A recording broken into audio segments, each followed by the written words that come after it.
성경 말씀 시편 146편 1절에서 10절입니다. 할렐루야, 내 영혼아 여호와를 찬양하라. 나의 생전에 여호와를 찬양하며 나의 평생에 내 하나님을 찬송하리로다. 귀인들을 의지하지 말며 도울 힘이 없는 인생도 의지하지 말지니 그의 호흡이 끊어지면 흙으로 돌아가서 그날에 그의 생각이 소멸하리로다. 야곱의 하나님을 자기의 도움으로 삼으며 여호와 자기 하나님에게 자기의 소망을 두는 자는 복이 있도다. 여호와는 천지와 바다와 그 중에 만물을 지으시며 영원히 진실함을 지키시며 억눌린 사람들을 위해 정의로 심판하시며 줄인 자들에게 먹을 것을 주시는 이시로다. 여호와께서는 갇힌 자들에게 자유를 주시는도다. 여호와께서 맹인들의 눈을 여시며 여호와께서 비굴한 자들을 일으키시며 여호와께서 의인들을 사랑하시며 여호와께서 나그네들을 보호하시며 고아와 가부를 붙드시고 악인들의 길은 굽게 하시는도다. 시온아 여호와는 영원히 다스리시고 네 하나님은 대대로 통치하시리로다. 할렐루야. 아멘. 시편 우리가 오늘 방금 146편을 읽었는데 146편부터 150편까지 그러니까 이 5편의 시인은 누가 기록을 했는지 작자 미상으로 나와 있는 시인데 한 가지 공통점이 있어요. 그 공통점이 뭐냐면 할렐루야로 시작해서 할렐루야로 끝납니다. 그러니까 146편부터 150편, 10편 마지막까지 이 5편은 모든 이 시가 시작할 때 할렐루야, 마지막에 끝날 때 할렐루야 이렇게 끝이 납니다. 할렐루야란 말은 하나님 여호와를 찬양하다라는 말입니다. 그래서 특별히 오늘도 146편 1절에 보면 할렐루야 내 영혼아 여호와를 찬양하라. 오늘도 146편 10절에 보면 시온아 여호와는 영원히 다스리시고 네 하나님은 대대로 통치하시리로다. 할렐루야. 이렇게 할렐루야로 시작해서 할렐루야. 즉 하나님을 찬양하는 말로 시작을 해서 하나님을 찬양하는 말로 끝낸다. 좀 더 쉽게 표현하자면 처음과 끝이 하나님을 찬양하는 것이다. 이렇게 그러면 어떻게 이거를 이해할까? 제가 좀 생각한 것 중에 하나가 우리가 어떤 사람하고 대화를 해보면 어떤 사람은 욕으로 시작을 해서 욕으로 끝나는 사람이 있죠. 저 사람은 입만 열면 욕하는 사람 있죠. 또 저 사람은 입만 열면 비방하는 사람 있죠. 이 시인은 입만 열면 할렐루야. 시작도 할렐루야. 말할 때도 할렐루야. 마지막도 할렐루야. 어떤 그런 표현이다 라고 말할 수 있죠. 자, 오늘 이 시편의 이 기자는 뭐라고 하냐면 나의 생전의 여호와를 찬양하며 2절이에요. 나의 평생에 네 하나님을 찬송하리로다. 이 사람은 자기의 인생을 여호와를 찬양하는 내 마지막까지 찬양하는. 그래서 시편 마지막 편이 이제 150편인데 150편 6절 마지막에 호흡이 있는 자. 그러니까 그 말은 내가 호흡이 있는 동안에 여호와를 찬양하라. 할렐루야. 이렇게 하면서 시편이 150편이라는 이 긴 장이 마무리가 되는 것을 볼 수가 있습니다. 사실 하나님은 인간을 왜 창조했냐? 이 찬양하다란 말 속에는 하나님께 영광을 돌린다, 하나님을 경배한다, 하나님을 감사한다. 이런 여러 가지 단어가 다 포함되죠. 찬양한다 해서 막 말로만 찬양한다. 꼭 그런 것은 아니죠. 우리의 삶이 하나님의 이름을 높이고 하나님을 드러낸다고 한다면 그것이 찬양이죠. 어떤 사람은 찬양을 한마디도 안 하죠. 근데 그의 삶을 보면 늘 하나님을 자랑하고 하나님을 드러내고 하나님을 높인다고 한다면 그 또한 하나님을 찬양하는 것이다 라고 말할 수 있죠. 그런데 이 시인이 아주 강조한 단어가 있는데 3절과 4절과 5절인데 귀인들아, 여기서 귀인들은 귀족을 말하고 권력자를 말하고 힘 있는 자를 말합니다. 세상의 기준으로 볼 때 귀인들을 의지하지 말며 도울 힘이 없는 인생도 의지하지 말지니 그의 호흡이 끊어지면 흙으로 돌아가서 그날에 그의 생각이 소멸하리로다.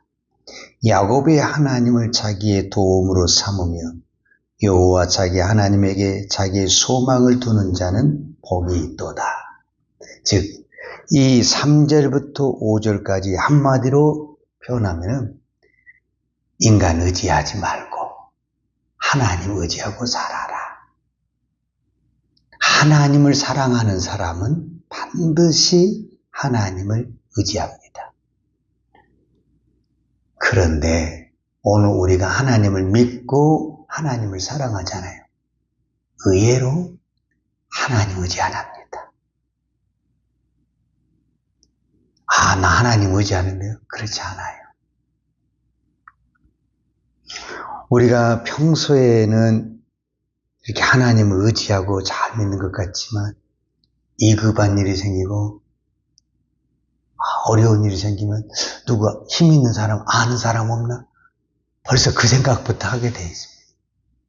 하나님만 하나님만 의지해서는 안 돼.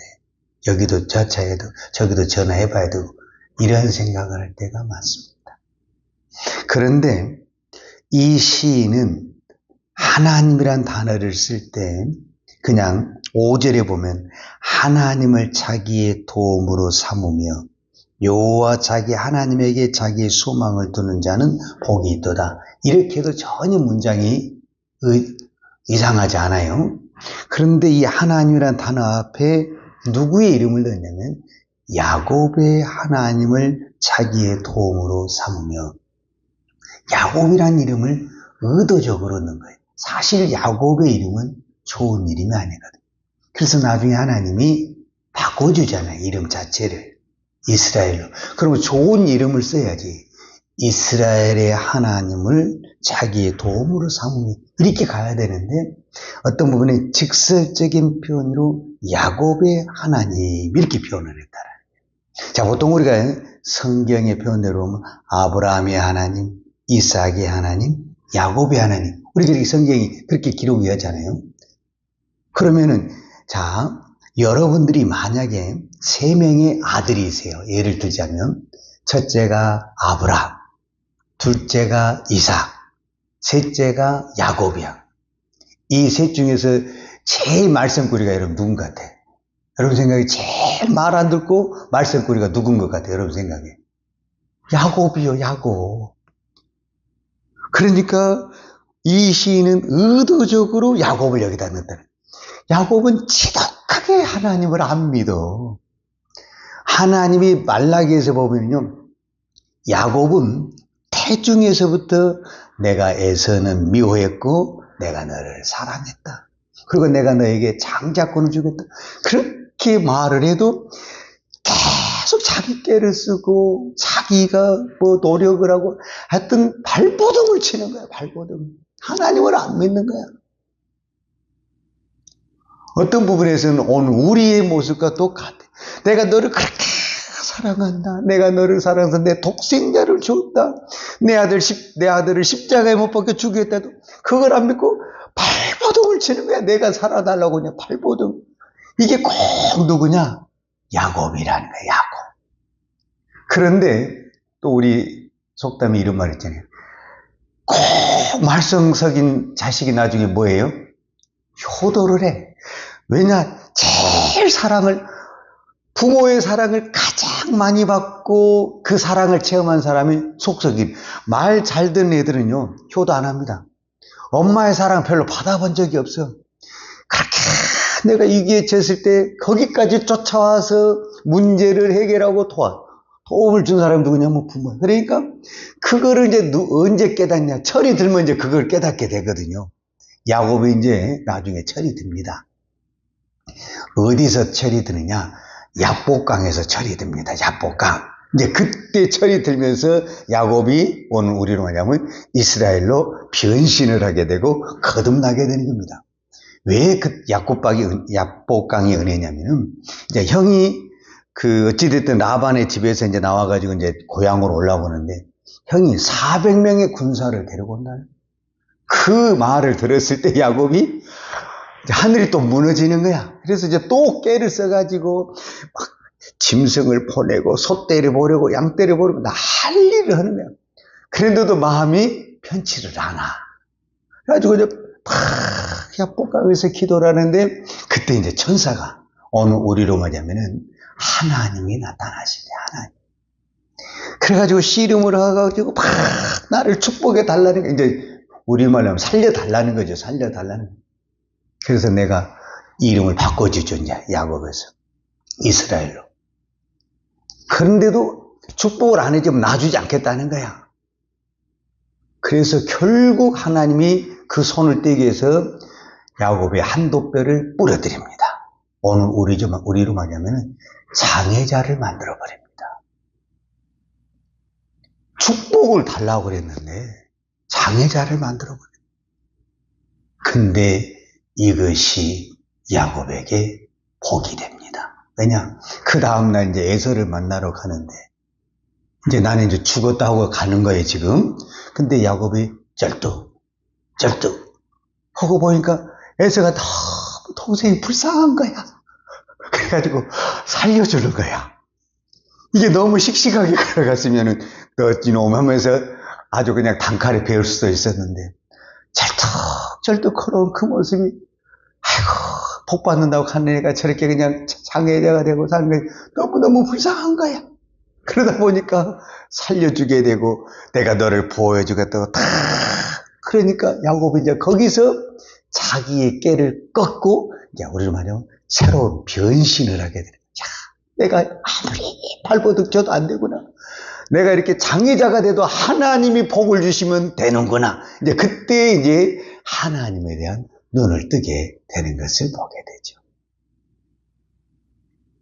나중에 창세기 49장에 보면은 무슨 이야기가 있냐면 야곱이 이제 임종 직전에 자기 자녀가 12명이잖아요. 그 12명을 보면 데려다 놓고 다 축복을 합니다. 한 명 한 명 자녀를 불러가면서 축복을 하는데 요셉에게 축복을 할 때 이렇게 말을 합니다.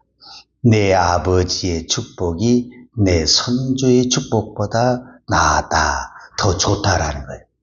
그게 그러면은 내 야곱의 입장에서 뭐라고 표현하냐면 내가 이삭보다 아브라함보다 내 축복이 더 강하다는. 왜 야곱은 이거를 자신 있게 말하냐면 나는 이삭은 말썽한 적이 없어. 이삭은 정말 말대로 하나님의 순종은 우리가 자녀를 키우면 저희는 건들 게 없어. 그러면 부모의 손이 안 가는 거예요. 근데 야곱은 허구한 날 사고만 치는 거야 그냥. 그러니까 평생 뒤쫓아다니면서 다 일을 해야 되는 거야. 그러니까 누구보다도 사랑을 많이 체험하고 사랑을 받은 사람이 야곱이야. 그러니까 야곱은 나는 형들보다 이제 야곱의 입장에서 이야기하는 거예요. 우리의 선조의 이삭과 아브라함보다 누구보다도 나는 하나님의 사랑을 많이 체험한 사람이고 받은 사람이야. 그래서 나는 내 축복이 더 강하다, 더 많다, 더 풍성하다 자신 있게 간증을 하는 거죠. 그래서 오늘 기인들, 즉 인생을 의지하지 말라는 그 대표적인 사람으로 누구를 뽑았냐? 야곱을 뽑았다는 거야. 야곱 그렇게 사람 의지하고 자기 힘으로 발버둥 쳐도 안 된다. 하나님이 도와주시니 된다. 그 이야기를 하는 거예요. 그래서 하나님께 소망을 두는 자가 복되다. 이렇게 표현했습니다. 우리의 남은 인생은 여러분 자식 의지하지 말고 자식 의지하지 말고 하나님께 소망을 두고 하나님을 바라보고 살 때 우리의 남은 인생이 축복의 인생이 될 줄로 믿습니다. 기도하겠습니다. 거룩하신 아버지 감사합니다. 오늘도 우리가 이 새벽에 하나님께 기도하고 하나님을 찬양하는 것이 복이고 은혜임을 깨닫습니다. 오늘 시편의 기자가 말하는 것처럼 할렐루야 내 영혼아 여호와를 찬양하라. 나의 생전의 여호와를 찬양하며 나의 평생에 내 하나님을 찬송하리로다. 기인들을 의지하지 말며 도울림이 없는 인생도 의지하지 말지니 그의 호흡이 끊어지면 흙으로 돌아가서 그날에 그의 생각이 소멸하리로다. 야곱이 하나님을 자기의 도움으로 삼으며 여호와 자기 하나님에게 자기의 소망을 두는 자가 복이 있도다. 하나님, 오늘도 우리가 이 말씀을 깊이 묵상하고 이 말씀대로 기도하고 이 말씀대로 믿음으로 살 수 있는 은혜를 주옵소서. 예수님의 이름으로 기도하였습니다. 아멘. 여호와는 내게 복을 주시고 너를 지키시기를 원하며 여호와는 얼굴로 내게 비추사 은혜 베푸시기를 원하며 여호와는 얼굴을 내게 향하여 드사 평강 주시기를 원하노라. 이제는 우리를 구원하여 주신 우리 주 예수 그리스도의 은혜와 독생자를 보내주신 아버지 하나님의 그 크신 사랑과 성령님의 풍성한 은혜가 우리의 남은 인생을 하나님께 소망을 두고 하나님만 의지하며 믿음으로 살기를 원하는 사랑하는 주의 종들 머리머리 이해와 이 나라의 민족과 한국 교회에 온 열방에 이 생명의 복음을 증거하는 선교사님들 이해와 사랑하는 주의 자녀들 머리 위에 이제로부터 영원토록 함께 있을지어다. 아멘.